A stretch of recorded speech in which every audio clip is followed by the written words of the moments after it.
Hey everybody, welcome back to the channel. My name is Mark, and today the Flag and Eagle case is getting its new movement. Well, not really new. It's actually from 1919, but you know what I mean. And here it is. This is a real beauty. I just love the look of the gold tones and the silver tones in the construction of this movement, which are actually probably brass and nickel plating, if I had to guess. Included with this movement were the dial, which is in really nice shape, all three hands, which are also in nice original shape. And I just really love the bluing on these hands. Now, to my knowledge, this was not produced by a chemical reaction like it's done today. They were actually heated to a specific temperature, which causes the color of the raw metal to shift from silver through several different colors, including this deep, rich blue. It's the same way as if you've ever noticed an exhaust pipe on a motorcycle, how it has a straw color and a purple and a blue color on it. It's from getting really hot. So it's the same principle. Now, this movement also came with the cannon pinion and the minute and hour wheels, which are part of the motion works, as well as a dial washer and some dial screws. So really everything I need to make this a complete watch. So I mentioned earlier how I thought this movement is really striking because of the two-tone design, but to be honest, I'm not really sure that this was originally constructed this way or if this is another Frankenstein movement. I'm actually a little concerned because you can see that the balance cock doesn't match the other bridges. But we'll do a little investigative work while we take apart this movement, and hopefully by the end of the video, we'll know for sure. So on a positive note, the balance staff seems to be intact, and that's always a great sign because I'm not at the point in my education where I feel comfortable changing out a balance staff yet. Baby steps, right? So let's begin the disassembly by taking off the balance. I do this first because it is one of the most fragile parts of the watch, and if I get it out of the way first, then I have much less chance of damaging it if a screwdriver slips or a part falls out of my tweezers. So it's just easier to take it out now. It's just held in by one screw, and then it just lifts off.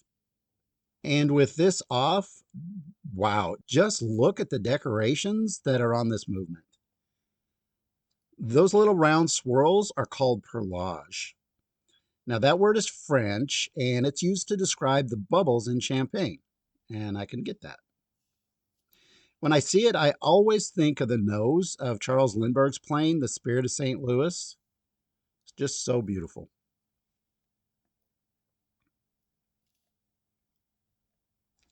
Now, here I make a pretty major mistake. I forgot to let down the mainspring.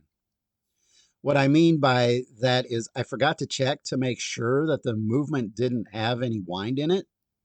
I'm assuming that it doesn't, but assuming could actually cause damage to the mainspring and other parts because that little spring holds a lot of power in it and that could be released all at once. It seems that I got lucky this time, but I really need to learn from this. So I'm taking off the ratchet wheel, which is directly connected to the mainspring barrel, and then I take off the crown wheel and the core.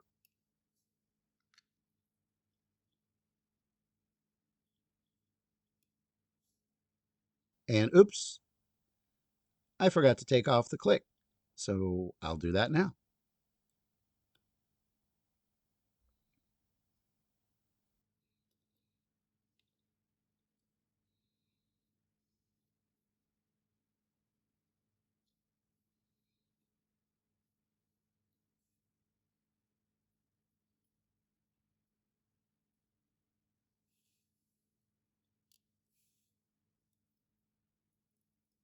And as you may have noticed, the click and the click spring are all one piece, which is a really ingenious design.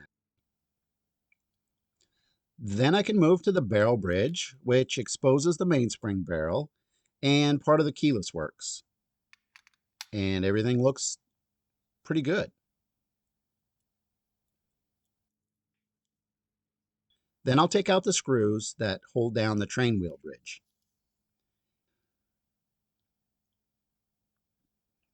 And I really can't wait to see the train of wheels.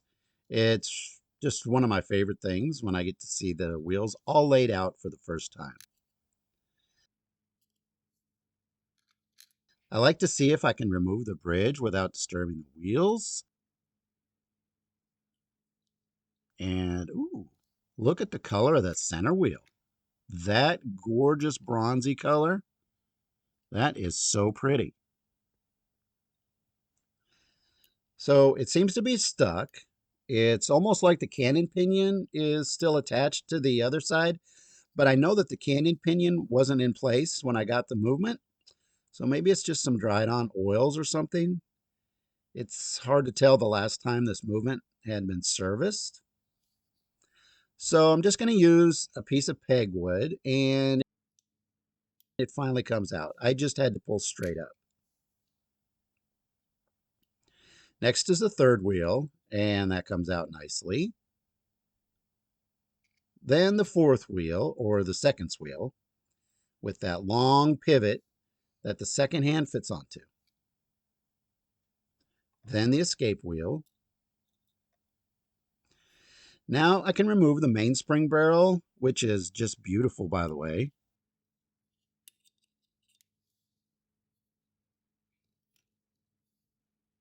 The pallet fork bridge is next, and ooh, look at the pallet fork. It's stuck into it. Looks like this movement definitely needs a good cleaning.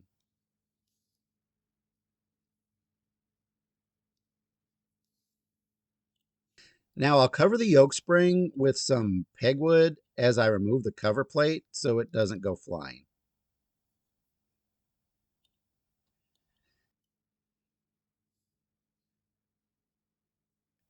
Now I'll try to remove the spring as gingerly as I can, but I guess that works too.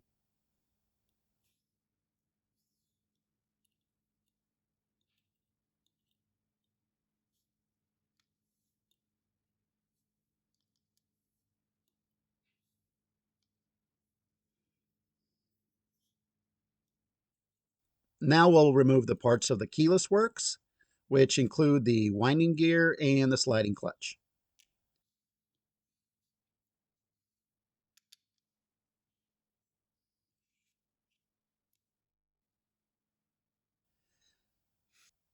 So now let's turn our attention to the mainspring barrel. First, I'll remove this pin. On this particular barrel, the arbor is actually part of the top cover.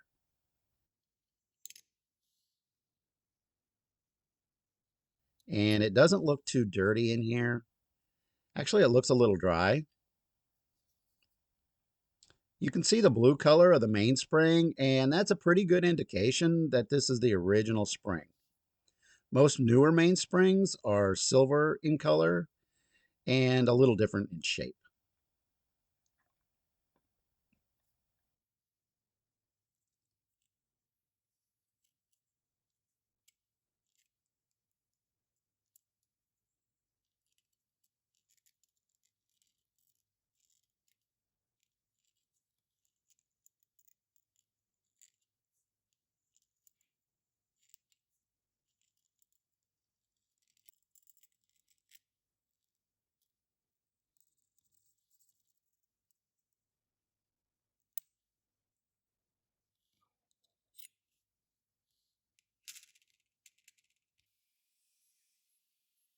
So now that we have everything broken down, I'll put the balance assembly back into the main plate for a trip through the watch cleaning machine.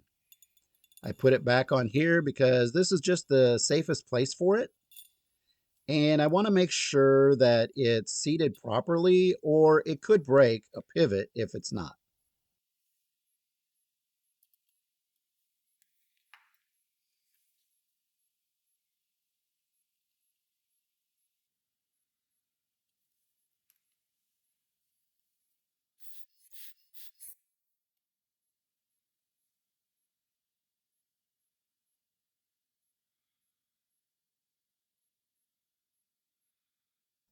Everything goes into these little baskets and put into the watch cleaning machine.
If you're interested in this machine, you should check out the video that I did restoring this machine. It was a fun project, and I really saved a lot of money fixing it up myself instead of buying a new one.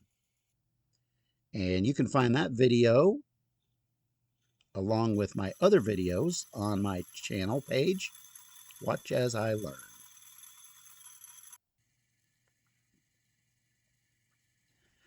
Now, with the movement parts being cleaned, we can turn our attention back to the flag and eagle case.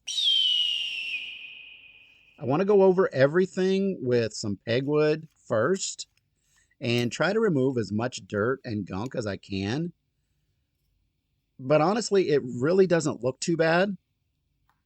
The case is gold plated, and unfortunately, the plating has worn off in an area around the rim of the back, which is quite noticeable. But thankfully, it hasn't affected the flag and the eagle. And this is just from normal everyday wear. These are just wear points. So my plan is to just use some Neverdull to gently remove the tarnish from those worn through areas and get the brass to look as bright as the gold is to make it look a little bit less noticeable. I've used this in a previous video, and as long as I rub very, very lightly, it won't rub through any of the gold plating. But I do have to caution you against rubbing too hard and for too long.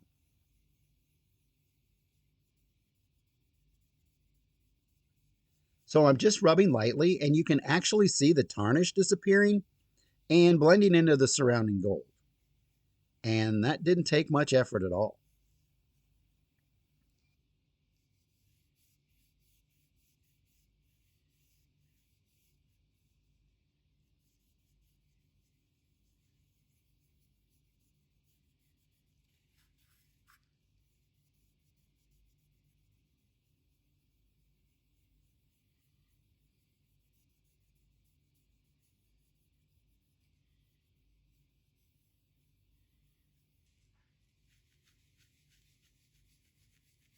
Now I just buff off the residue, and oh wow, that actually looks better than I thought it would. To be honest, I didn't think it would remove any of the scratches and make it that shiny.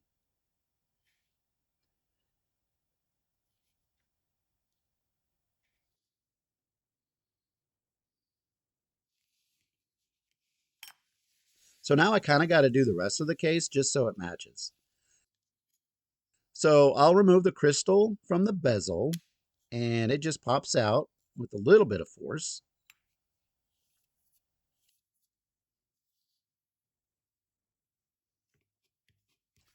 And I'll do the same thing, rubbing gently with some Neverdol.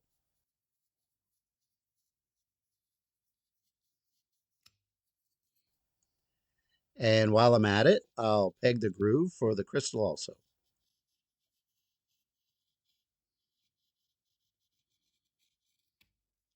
Same goes for the rest of the case.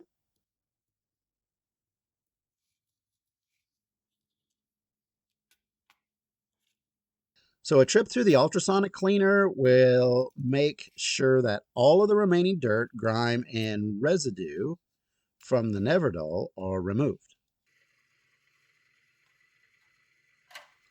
The cleaning solution I use is just a mild detergent in some water.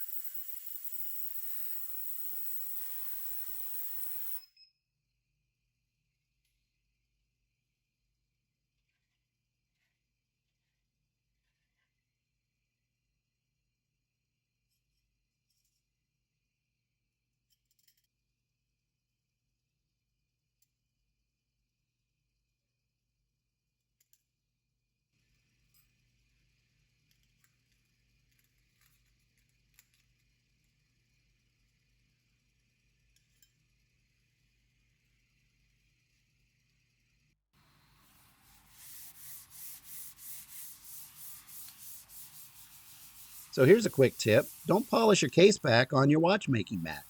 You won't be able to remove the black marks.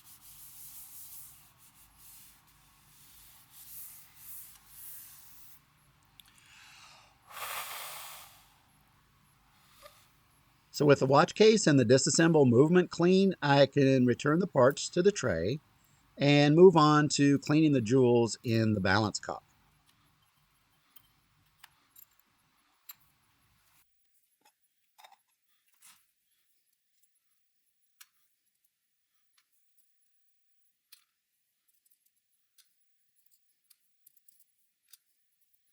Now, if you want to know the backstory of this flag and eagle case and how it came to be lacking a movement, make sure you watch this video.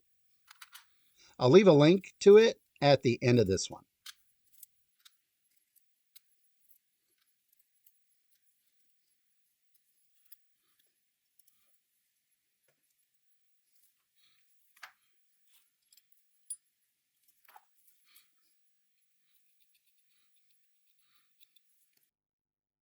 I want to follow up with the serial number thing. So under the microscope, you can see that the serial numbers or partial serial numbers are engraved on the back of all of these parts. So that pretty much tells me that this is one complete and undisturbed movement. And I'm really happy about that. I think it's beautiful.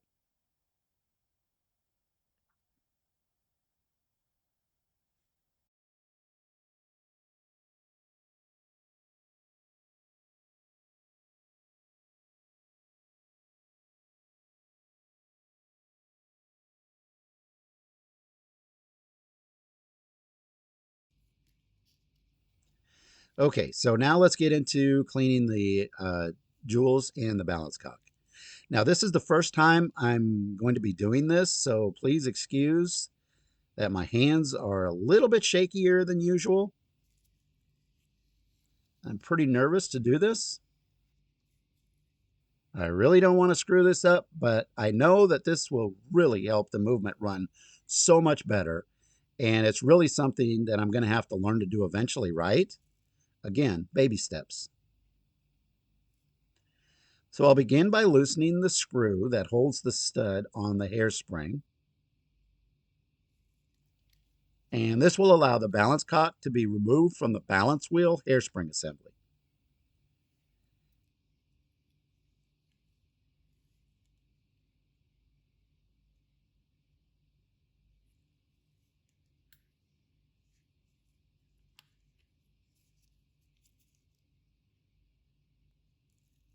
There are two of the tiniest screws holding the balance jewels in place.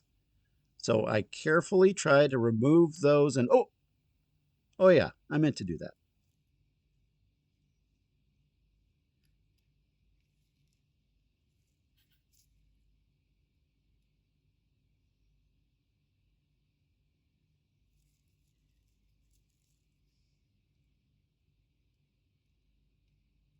So then I think I'll just take a piece of pegwood and try to gently just, oh, yikes, shoot Jules across the bench.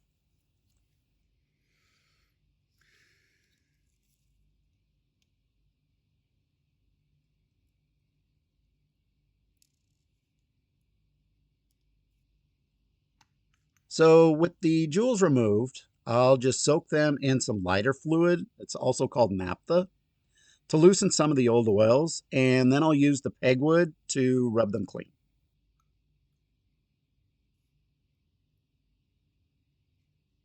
Then, after another rinse in the lighter fluid and a little time to dry, they are ready to be relubed and get them back into the balance cock.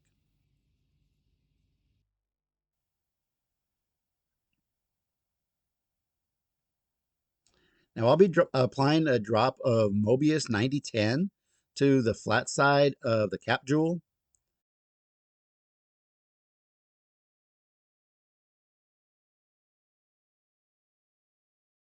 Now, you may have noticed that this jewel is still a little dirty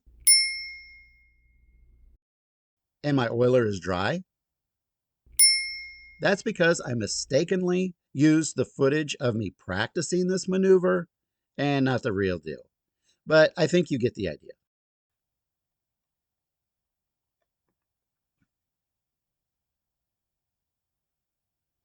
Then I just place the whole jewel on top and we're ready to put it back into the balance cock.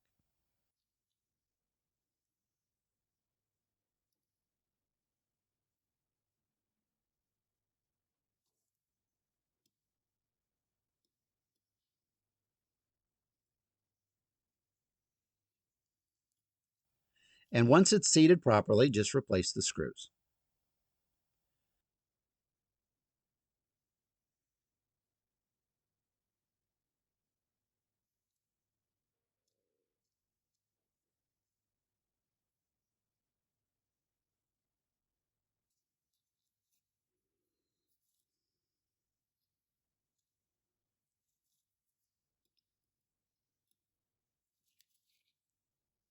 Then it's just a matter of reattaching the hairspring assembly to the balance cock and you're ready to go.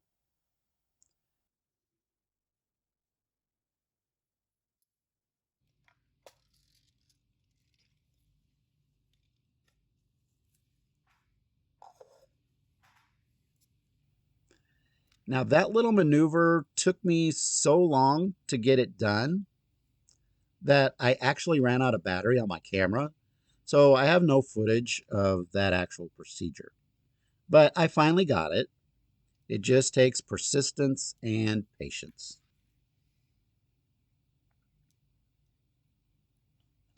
Now, with everything clean, we can start to reassemble the movement. And I'll start with the winding stem. And this includes the sliding clutch and the winding pinion.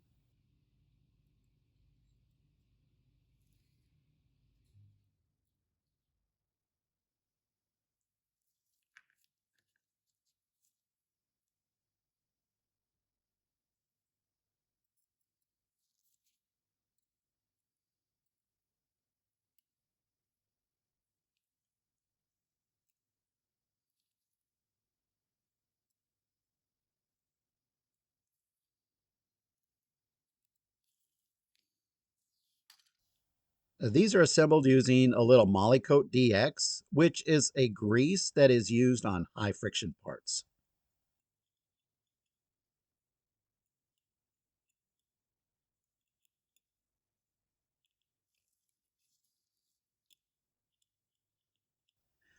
Now, once that's in place, I install the reassembled mainspring barrel and then drop the escape wheel. I mean, carefully place the escape wheel,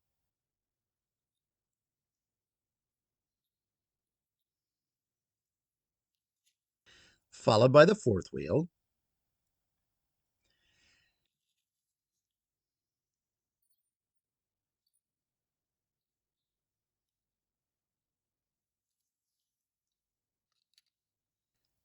and then the third wheel.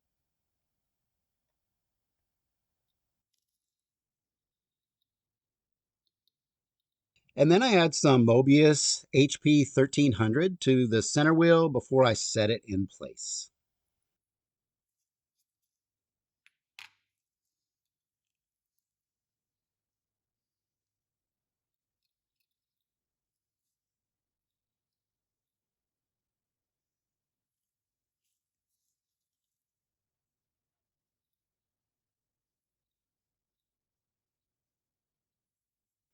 With the train of wheels in place, I can now install the train wheel bridge. This can be a little tricky because you have to get the pivots of all the wheels through the jewel holes and they must all line up. Care must be taken as to not break any of the pivots. I have to say though, the more I do it, the easier it seems to get. So if you're learning this also, just keep at it and don't give up. I find that a little downwards pressure with a piece of pegwood while I manipulate the wheels helps to line everything up. And just like that, everything clicks into place. And then before you screw everything down, give the center wheel a little push just to make sure that all the wheels are spinning freely.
Now is the time to install the yoke and the yoke spring because it goes underneath the barrel bridge. I use Molykote DX here also because the metal on metal contact between all the parts of the keyless works.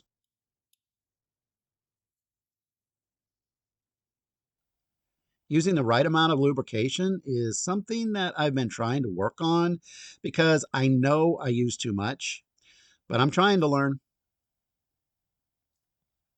Now I make sure that the yoke fits into the groove on the sliding clutch so that everything works the way it should.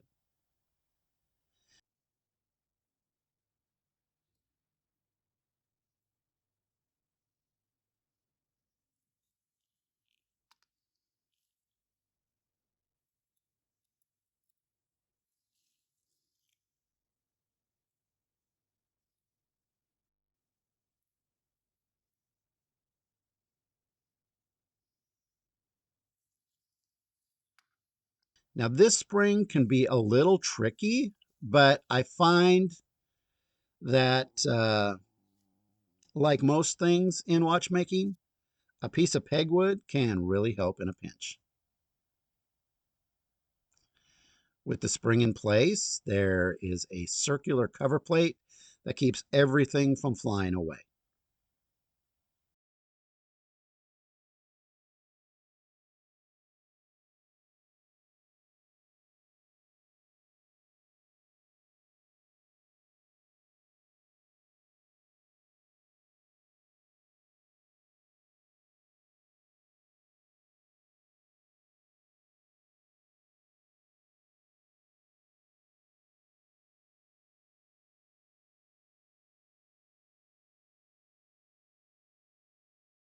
Then the barrel bridge is put in place and screwed down.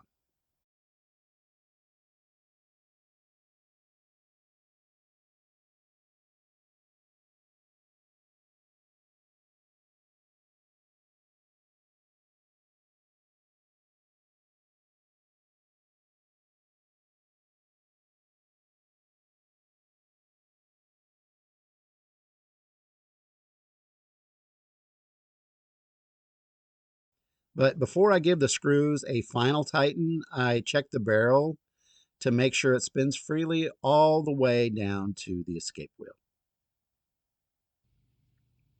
Then I add a little HP 1300 to the barrel arbor and also the area below the crown wheel before replacing it and the crown wheel core.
Then I add some 1300 to the click and the click spring.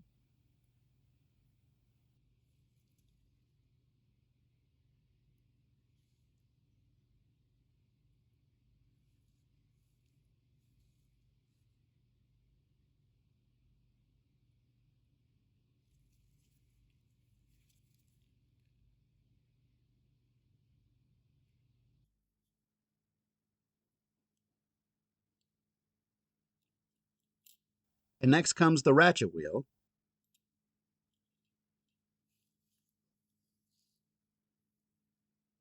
Make sure you move the click out of the way or it won't seat right.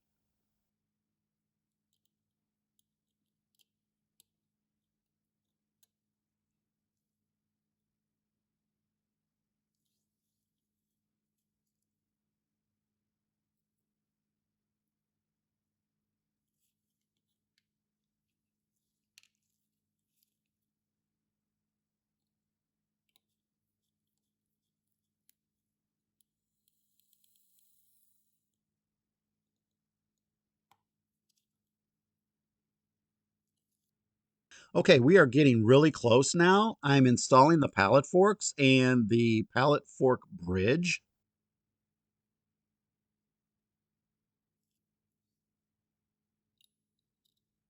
Now I make sure that the pallet fork moves freely back and forth before I screw it down.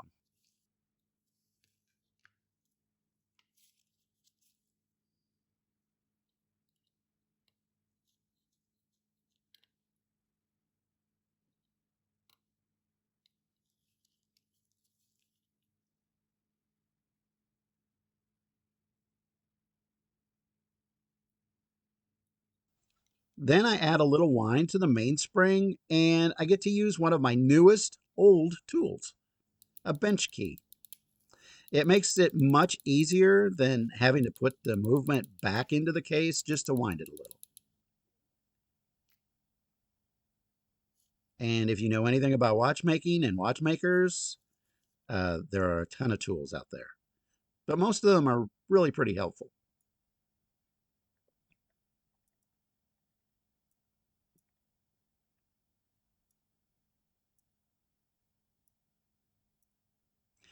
And with the pallet forks operating correctly, it's time to see if this movement will come back to life.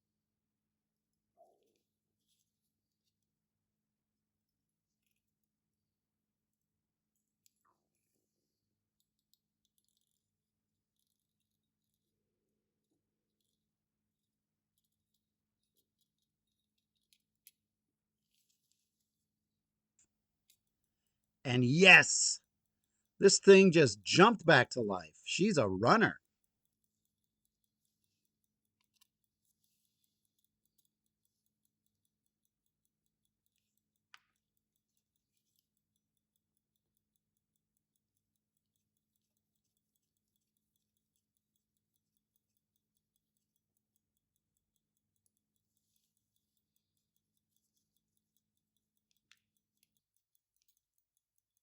So with the movement all serviced and running well, I can turn my attention to the crystal, which is glass.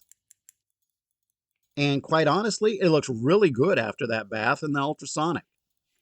I'm not going to have to do anything but put it back into the bezel.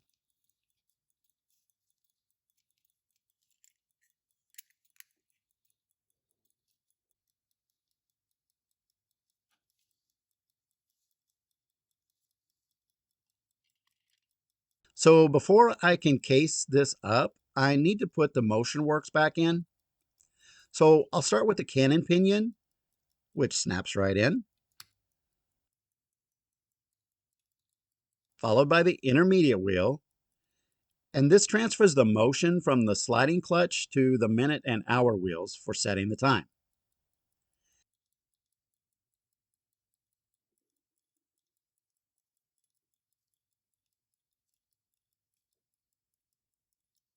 And speaking of the minute wheel, it goes on next,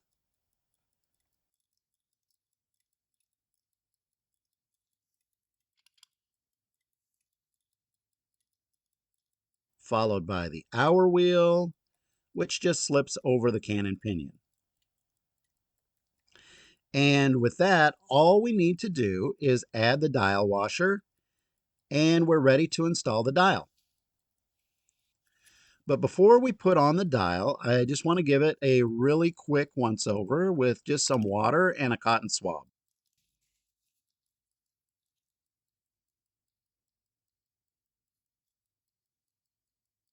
It's in really great shape already, so it doesn't need much to get it looking tip-top.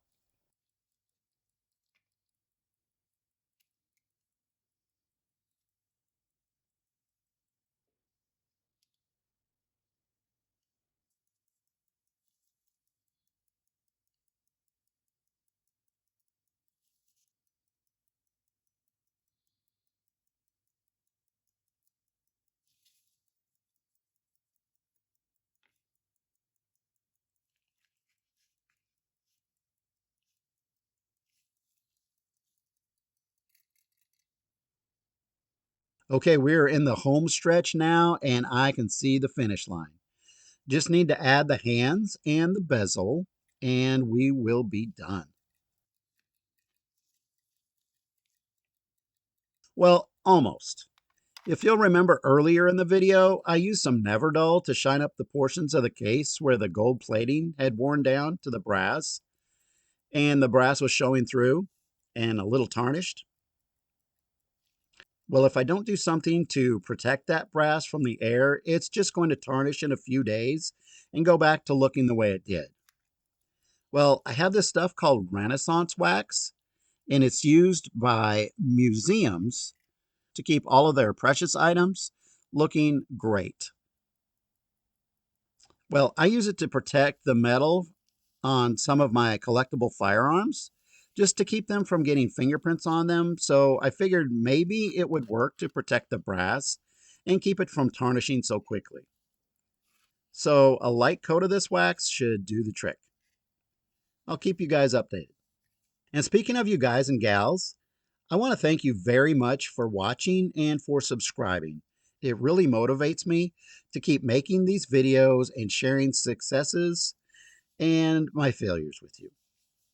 If you like what I'm doing but haven't subscribed yet, please consider taking a second and doing so. Also, hitting that like button helps me with the YouTube algorithm. So that's pretty much it. I hope you enjoyed this video. I know it was kind of long, so thanks for sticking it out. I've got a lot of great content coming up in the weeks to follow, so I hope you stay with me. But until then, thanks again for watching and stay safe and God bless.